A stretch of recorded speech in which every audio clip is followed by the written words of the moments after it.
Good morning. Nata karon sa La Aldea del Rio diri sa Lumbia, Cagayan de Oro City. So kini siya nga unit mo ni siya ang pa-assume nga unit diri sa kuang client. So atong tanawon ang sulod ani kung sa nay update. So mo ni siya ang unit is corner lot. So mo na siya. So ang nakatsada ni sa kilid wala kay silingan no. First kayo ang air diri. Kung mao ni ang imuhang balay, no? So mo ni siya. So near ra gyud siya sa gate. So mo ni ang unit atong sudlon para makita ninyo kung unsa nay update.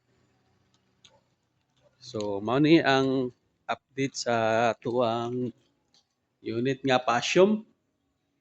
Mao ni siya. So hapit na gid siya mahuman, no? Makita niyo hapit na gid siya mahuman, nanay sink.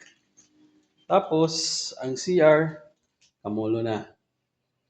So patanganan na siya og mga window og iyahang door. So atong tanawon ang sa second floor para makita ninyo ang update sa second floor ani. So mao ni ang second floor. Okay. So probably mga next year mahuman na gini siya. Next year. So mao ni ang unit no. So presko kayo siya karon, no? Nako karon diri oh. Grabe ka presko.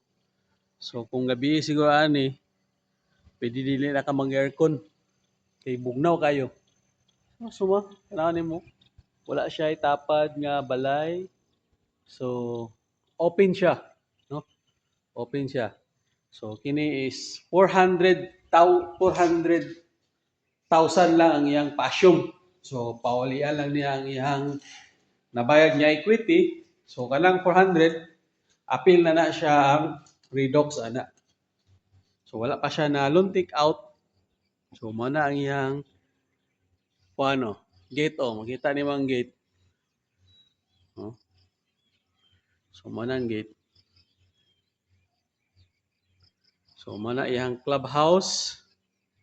Mo na ang basketball court. Oh, doon lagi siya. Kung interested ka ni nga balay, kung imo ni siyang i-assume, so message down below. So this is Albert, the accredited PRC and registered decision. Thank you and God bless.